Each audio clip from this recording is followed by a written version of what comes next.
Our textbook consists of 10 topics. In the first chapter, Professor Marko Petrak, the head of Department of Roman Law at the University of Zagreb, highlights the fundamental role that Roman law as jus commune played and still plays today in the legal life of our region. I respectfully invite Professor Petrak to give his lecture on Roman law as jus commune in East Central Europe through the example of the lands of the Crown of St. Stephen. Please, Professor Petrak. Professor Szilágyi, Professor Sári, thank you so very much to invite me. It was really great honor, and it is great honor to me to be in position to contribute to all this project. And I really enjoyed, so to say, to re-research once again all these important things which you, Professor Sári, also mentioned in your introduction about the significance about the role of legal history and Roman law in our legal culture, legal education, as some kind of legal tradition which is still foundation of our legal systems today, especially regarding what happened in last 30 years. So the aim of my paper is to analyze the significance and role of Roman law as jus commune in the East Central Europe, Ost-Mitteleuropa, from the Middle Ages up until today. As it's generally known, the term jus commune denotes the legal order, or maybe some said better, legal culture, that was the source of law in almost entire Europe in the medieval and early modern times, entire continental Europe. The legal order, this legal order, if we agree that this is legal order, but this is question, was formed through the reception of Roman law. It is the process of gradual acceptance of the rules of Roman law contained in Justinian's codification as a law in force, and their integration with certain aspects of canon law and customary laws, with the adjustment of all these rules to the needs of life and legal practice of the aforementioned periods. Although jus commune, after centuries of validity as jus in subsidio, ceased to be a formal source of law in almost all European countries in 19th and 20th centuries. But there are still some countries like, I don't know, San Marino, Andorra, Scotland, and so on, which still have jus commune as primary source of law. And all this codification process, in the very essence, the civil codes, I have to stress, actually represented different codifications of received Roman law. It is the national variations of the common European legacy.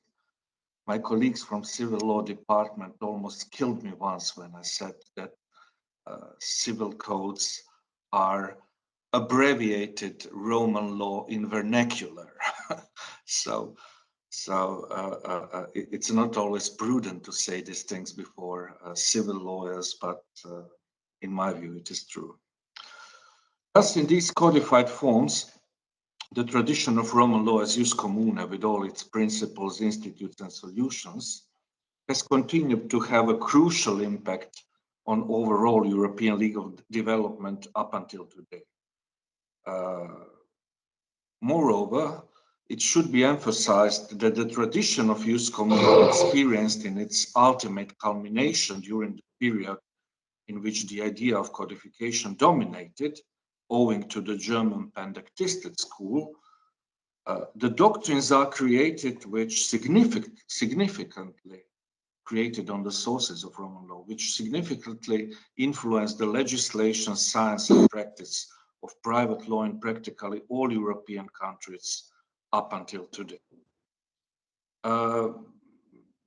As it apparent from my very title, the contribution is focused on Roman law as jus commune in East Central Europe, in order not to enter really the complicated question, vexata questia, on the very notion of East Central Europe and its precise borders.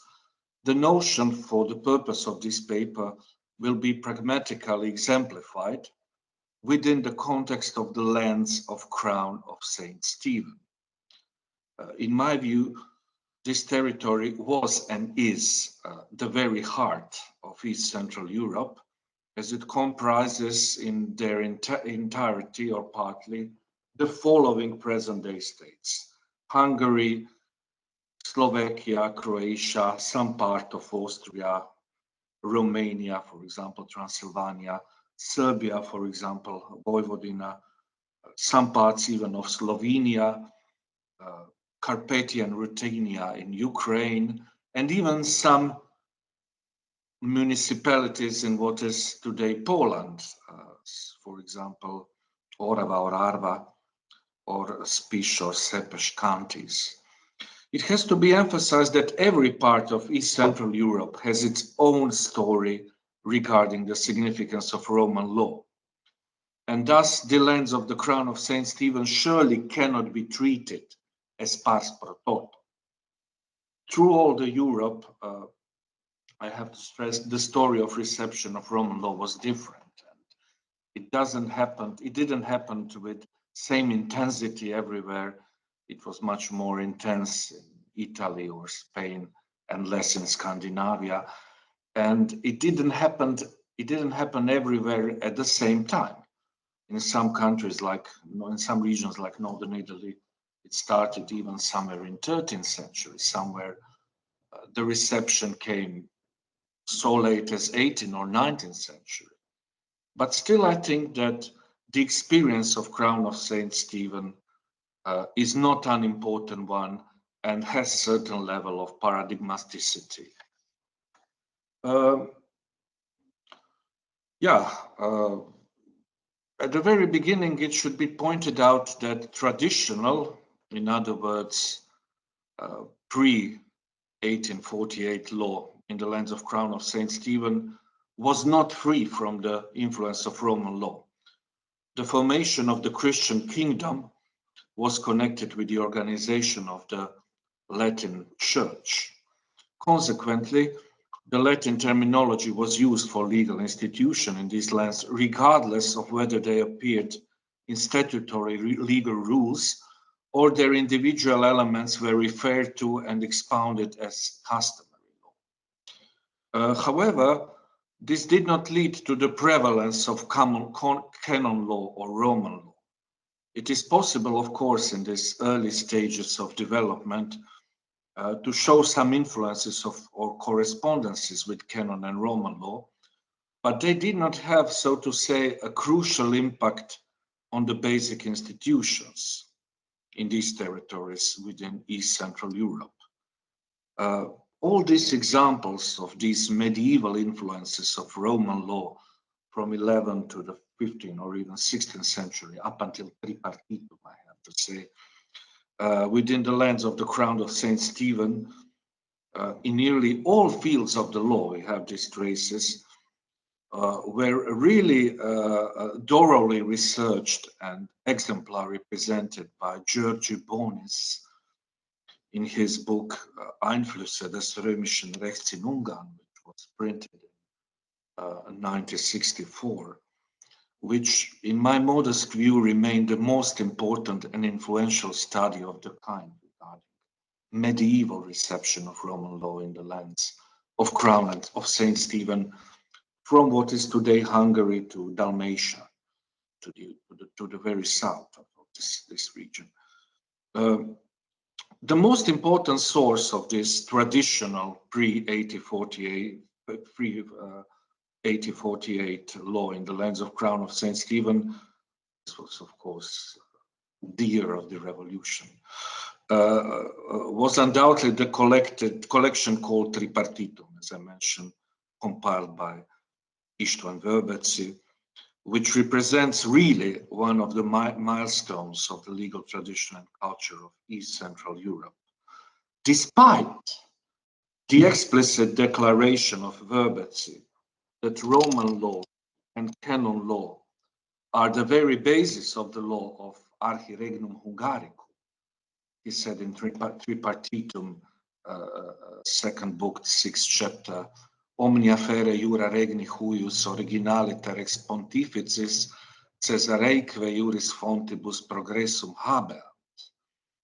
This legal collection is in reality compilation of customary law of the land of Crown of St. Stephen, especially nobiliary law.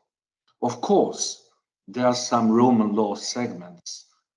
The prologue, for example, of the whole collection is very much, so to say, impregnated by Roman law. Or there are some institutes like guardianship which are really received from Roman law.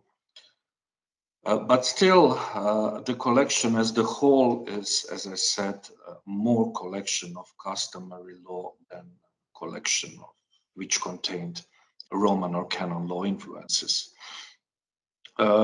Regardless of the fact that jus commune not being a direct source of law in the lands of St. Stephen in the pre-revolutionary period, there were definitely some channels through which Roman law tradition made its relevant influence and impact, paving the way to phenomenon which János Zlinski, the great Hungarian legal scholar of the last century, also constitutional judge, more than adequately called this crucial word, tacita receptio, so the silent reception of Roman law. For example, procedural law manuals, such as the prominent work of Ivan Kitnic or Johannes Kitnic, Directio Metodica, Processus Judiciarii Juris Consuetudinari Incliti Regni Hungariae, which was composed at the beginning of 17th century, point to the fact that some important elements of procedural jus commune were undoubtedly present in procedural law of this time. Furthermore, in my view, and from the point of view of today, it is extremely important to note that Corpus Juris Hungarici, so not civilis and not canonici, but Corpus Juris Hungarici, contained as its part the final title of the last book of Justinian Digest, famous Digesta 5017, which is entitled De Diversis Regulis Juris Antiqui.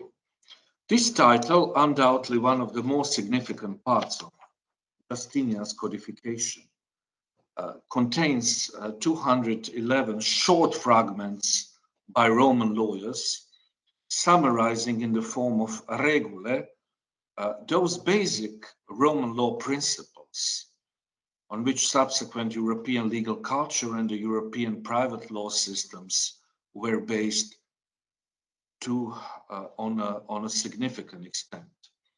The aforementioned title of Digesta, and this is the most important data, is included in the edition of Corpus Juris Hungarici from 1581 by its editor, Hungarian humanist János Zsámboky, and thus the legal rules contained in it became source of law in the lands of the Crown of St. Stephen, making the relevant impact on it. And it remained a source until the end of the Second World War.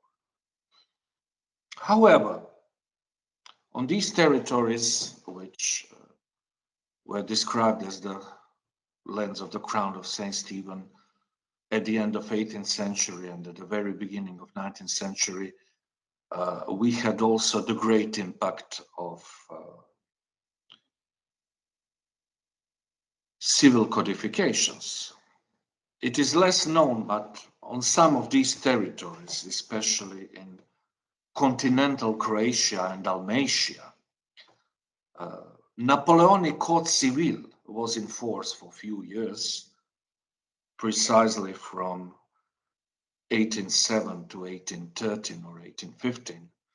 because these territories, southern from river Sava, were included into Illyrian provinces of Napoleon. Code Civil surely brought unification of law, surely brought some kind of new anthropology of law.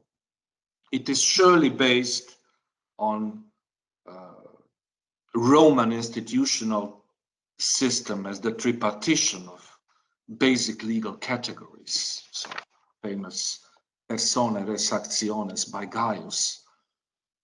And but it should stress also that Code Civil presented to the certain level also Romanization of the whole legal system, because through Code Civil, Roman legal culture or Roman legal tradition was not anymore subsidiary law, but primary. It was, so to say, redesigned in the scope of codification. The same thing I have to say should be said for famous Austrian Allgemeines Bürgerliches Gesetzbuch, which was also in force in, as I mentioned, Dalmatia, continental Croatia, but even for sometimes in Hungary, what is today Hungary, what is today Slovakia, what is today Romania, especially, of course, Transylvania. And ABGB, to the same level, I have to say,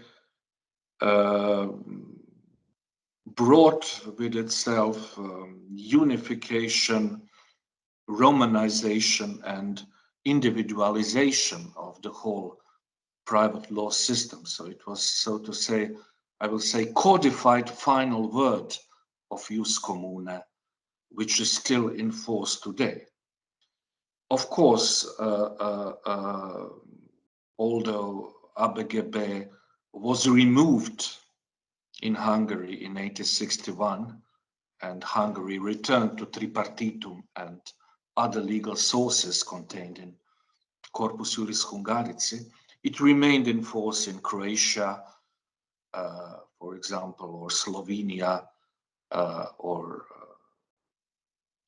of course Austria up until today in Austria, but in all these other countries up until the end of the Second World War, and after that as jus in subsidio in certain cases.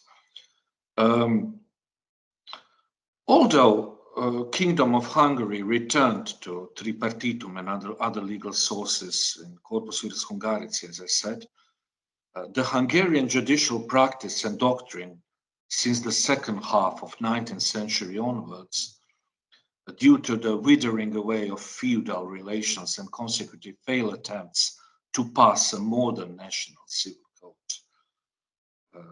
gradually elevated Roman private law in the form of jus commune, because there was no codified civil law system, to the level of jus subsidio. So in the very Hungary, I have to say, some kind of broader scope reception of Roman law happened in second half of 19th century. It was mentioned above that, for example, Digest 5017, with its fundamental Roman legal principles and rules, represented the primary source of law in the Hungarian legal system from the times of János Zsámbaki, from the end of 16th century. However, as it was just seen, since the second half of 19th century onwards, the applicability of Roman law in the form of jus commune within the Hungarian legal system is not limited only to the rule of Digest 5017, but the rules of Corpus Juris Civilis could be applied as subsidiary law to a much wider extent. It is also important to stress that after First World War, and even after the Treaty of Trianon from 1920, Corpus Juris Hungarici remained a law in force between two world wars, not only in Hungary, but also in Slovakia, parts of what was Kingdom of Yugoslavia. In Yugoslavia, it was even formally sometimes called former Hungarian legal area, which included Vojvodina or Delvidek, Međimurje or Muraköš, Baranja, and Prekomurje in Slovenia today, or Muravidek. And even in two above mentioned Polish counties, Orava and Spiš. It should be pointed out that the situation with regard to the jus commune as subsidiary source of law in these countries did not change until the end of that period in this formal lens of Crown of St. Stephen. The understanding that jus commune is subsidiary source of private law in above-mentioned territories is strongly supported also by legal doctrine between two world wars. So, for example, one professor, Ivo Milic, who was professor of Roman law, private international law, and civil procedural law, first at the Faculty of Law in Subotica in Vojvodina, and after the Second World War in Zagreb, emphasizes in the very beginning of his work, which is called in English translation, A Survey of Hungarian Private Law in Comparison with Austrian Civil Code, and it was meant as practical legal book for solving legal cases in this former Hungarian legal area in Yugoslavia. He emphasized that where there are no positive regulations, the principles of jus commune, i.e. conduct law, he said, should be applied without hesitation. This is important, without hesitation, as they form the basis of Austrian civil code and Hungarian private law. Private law regulations in Corpus Juris Hungarici were derogated, as we all know, in Hungary, Slovakia, and Poland by the civil codes passed after World War II. Together with the possibility of application of jus commune as the subsidiary source of law. Only in socialist Yugoslavia, it's an interesting thing, due to the failed attempts to pass a civil code, and owing to the acceptance which was called principle of unity of law, individual segments of Corpus Juris Hungarici, for example, the most famous example was land register books, could be applied as subsidiary law on the entire state territory until its dissolution in 1991.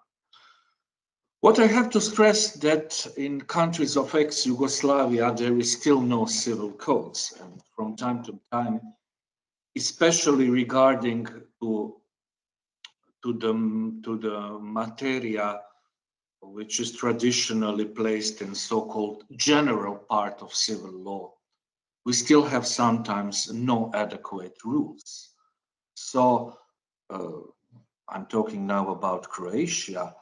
Especially in Croatia, courts are still sometimes using Roman law principles from Digest 1517 in Latin language, even in Latin language, in order to argument how they solve the case with certain Roman principles. So in this way, I have to stress all this tradition of Roman legal institutes, Roman legal principles, Roman legal concrete solution is still living one. And I have to stress that sometimes even European courts, especially if you take a glance at the speeches of general advocates, they are very often using a Roman regula juris. So, in my view, the whole story of reception of Roman law as jus commune in this region is not at its end.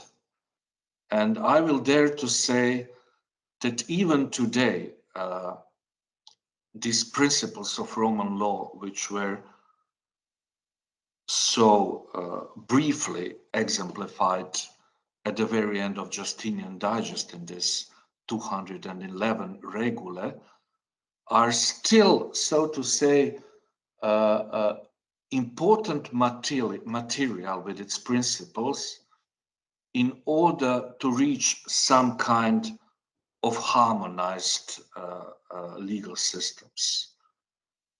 Some colleagues from Germany even make a difference between acquis communautaire on one side, which is of course law of European Union, and acquis commune on the other side, which is of course jus commune with its principles. So let's not forget, beside acquis communautaire, also our acquis commune, and let's, as some authors said after the Treaty of Trianon, let's use without hesitation, still when it's possible, principle of jus commune in order to harmonize private law systems in our region. Thank you very much for your attention.